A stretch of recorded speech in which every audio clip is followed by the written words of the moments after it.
Irmãos, olá amigos, tudo bem? Estamos aqui com mais um vídeo, a Bíblia Responde. E hoje eu quero tratar sobre confissão de pecado e o comportamento do sacerdote. Nós temos historicamente e biblicamente a doutrina de confissão de pecados. Confessar os nossos pecados a Deus, confessar os nossos pecados ao semelhante, aos nossos irmãos uns aos outros. Não vou entrar aqui no mérito se você concorda em confessar pecado a alguém, ou se você é daquele que só fala com Deus. Eu, particularmente, entendo que todas as minhas faltas que ferem ao semelhante, eu preciso confessar a alguém. Aquilo que fere apenas a mim e a minha comunhão a Deus, eu retrato com Deus. Mas tudo que alcança o próximo, eu devo confessar a alguém. E historicamente, nós temos o Quarto Concílio de Latrão, realizado pela Igreja Católica em 1215, onde eles instituíram a confissão auricular. Eles não estavam criando nada, isto é bíblico, confessar os pecados uns aos outros. Também nós temos no judaísmo o princípio que nos primeiros 10 dias do ano eles se arrependem e confessam seus pecados publicamente. E temos também em toda a Escritura exemplos de homens que vinham até seus sacerdotes trazendo seu sacrifício, seus animais, impunham as mãos, confessavam os pecados a este sacerdote e sobre este animal. Esse animal era imolado, sacrificado, aspergido o sangue e esta pessoa era perdoada. E nós temos Cristo, o nosso Cordeiro expiatório, que levou no Santo dos Santos o seu sangue imaculado e que está depositado no altar, no tabernáculo celestial para sempre. O seu sangue já foi oferecido. Nós só precisamos reconhecer os nossos pecados. Basta apenas nós nos arrependermos e confessarmos nossos pecados aos outros. E receberemos a graça e o precioso perdão de Deus. Temos princípios bíblicos para isso. Veja o que está em Levítico capítulo 5, versículo 4. Se alguém, sem aperceber, jurar temerariamente com seus lábios, fazer mal ou fazer bem, em tudo que o homem pronunciar, temerariamente com juramento, quando o souber, culpado será numa destas coisas. Deverá, pois, quando for culpado numa destas coisas, confessar aquilo que houver pecado.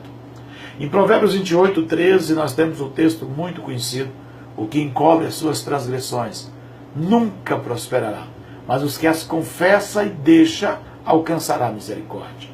Há, sim, certas ações, palavras, desejos, pensamentos, sentimentos que precisamos expressar a alguém, expor para alcançarmos misericórdia. Tiago também diz em Tiago 5,16: confessai, portanto, os vossos pecados uns aos outros e orai uns pelos outros, para serdes curados. A súplica de um justo pode muito na sua atuação. E temos também 1 João capítulo 1, versículo 5 em diante, que diz: esta é a mensagem que dele ouvimos e vos anunciamos, que Deus é luz e nele não há trevas nenhuma. Se dissermos que temos comunhão com ele e andarmos nas trevas, mentimos e não praticamos a verdade. Mas se andarmos na luz, como ele na luz está, temos comunhão uns com os outros, e o sangue de Jesus Cristo, seu Filho, nos purifica de todo pecado. Se dissermos que não temos pecado nenhum, enganamos-nos a nós mesmos e a verdade não está em nós. Se confessarmos os nossos pecados, ele é fiel e justo para nos perdoar os pecados e nos purificar de toda injustiça. Se dissermos que não temos cometido pecado, fazemo-lo mentiroso e a sua palavra não está em nós. Também nós encontramos em Números capítulo 19 algo muito interessante. E um homem limpo recolherá a cinza da novilha e a depositará fora do arraial num lugar limpo. E ficará ela guardada para a congregação dos filhos de Israel, para a água da purificação, é oferta pelo pecado. E o que recolher a cinza da novilha levará as suas vestes e será imundo até a tarde. Isto será por estatuto perpétuo aos filhos de Israel e ao estrangeiro que peregrina entre eles. Também nós temos em Levítico capítulo 6, a partir do versículo 8 ao 13, que diz: disse mais o Senhor a Moisés: dá ordem a Arão e a seus filhos, dizendo: esta é a lei do holocausto. O holocausto ficará a noite toda, até pela manhã, sobre a lareira do altar, e nela se conservará aceso o fogo do altar. E o sacerdote vestirá as suas vestes de linho, e vestirá as calças de linho sobre a sua carne, e levantará a cinza quando o fogo houver consumido o holocausto sobre o altar, e o porá junto ao altar. Depois despirá as suas vestes, e vestirá outras vestes, e levará a cinza para fora do arraial, a um lugar limpo. O fogo do altar se conservará aceso, não se apagará. O sacerdote acenderá lenha nele todos os dias pela manhã, e sobre ele porá em ordem o holocausto, e queimará a gordura das ofertas pacíficas. O fogo se conservará continuamente aceso sobre o altar, não se apagará. Então nós lemos textos que nos dão o princípio de confessarmos os pecados. E agora lemos textos que falam do comportamento do sacerdote ao receber o sacrifício, queimar. Ele tinha um comportamento. O que ele tinha que fazer depois do sacrifício com a cinza que estava sobre o altar. A cinza é um símbolo do pecado. A cinza é um símbolo daquilo que nós deixamos ser consumido no altar para que sejamos purificados. Aqui o texto está tratando da discrição do ministro em tratar com o problema da congregação e dos problemas alheios.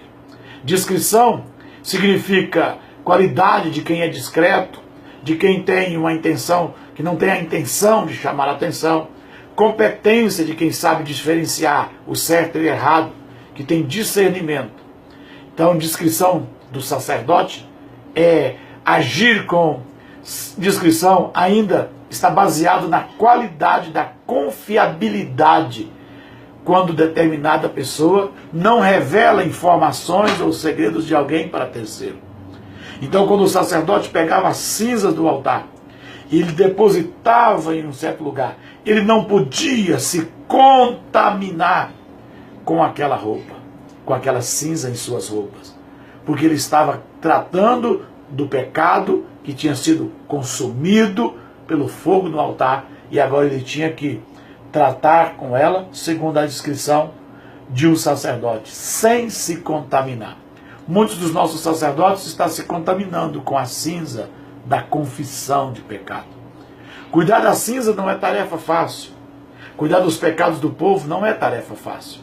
O sacerdote não deve aparecer manchado de cinza diante do povo e nem diante de Deus. O sacerdote não deve revelar o pecado das pessoas diante do povo. Cuidar das cinzas era uma grande tarefa sacerdotal. Cuidar das questões do pecado e guardar segredos é uma grande tarefa do sacerdote. O que eu quero deixar como exemplo nesses poucos minutos é que confessarmos os nossos pecados é necessário, é bíblico, é doutrinário. Eu te dei contextos históricos, teológicos e bíblicos. Mas também te dei um texto bíblico que mostra o agir dos homens ao confessar os pecados e o comportamento do sacerdote ao tomar as cinzas daquele sacrifício e levá-la às ordenanças de Deus. E o cuidado que deve ter um sacerdote, um pastor, em guardar o que auricularmente ele ouviu, o que ele ouviu da boca de alguém, deve ter o cuidado de não se manchar com isso.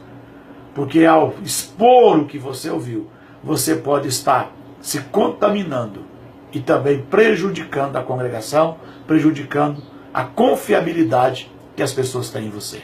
Você precisa, sacerdote, estar com as suas vestes guardadas.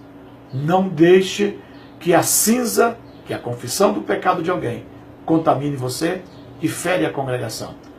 Por isso, fica aqui esta recomendação. Que Deus te abençoe. Este assunto eu estou respondendo a alguém que me fez este questionamento. Se você tem um tema, um assunto que podemos discorrer em poucos minutos, envie a nós. Amém? A Bíblia responde. Que Deus te abençoe, em nome de Jesus.